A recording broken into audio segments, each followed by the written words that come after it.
大学入学分科测验今日是上八天，考历史、地理、数学一甲公民，成绩7月29公布。下当离场的时间一到，真侪科数学的考生就提早交卷。本身不是那么擅长数学，你要念的是不是不采计数以，所以你比较不担心。对啊，比较不担心啊。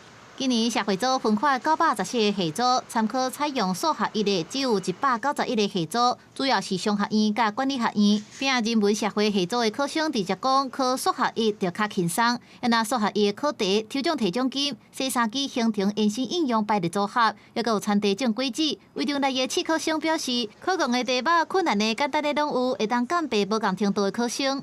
现在的比指考的还要简单，我觉得它的题目都没有说特别为难人，就是你只要会那些基本的东西，你应该是可以解出来的。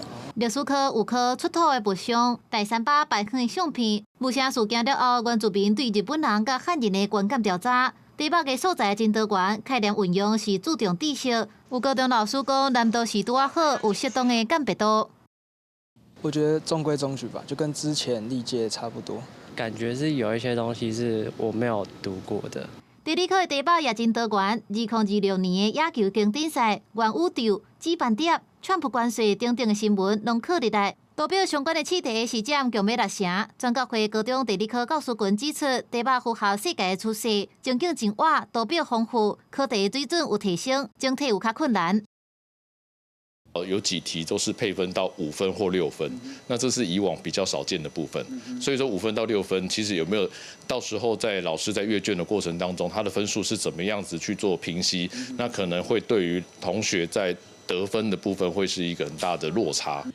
最后一科公民伫尾暗5点半考煞，2025年分科测验结束，代课中心表示，这2天的课程是无啥问题，无重大的违规，按算成绩会伫7月29公布。公司新闻采访报道。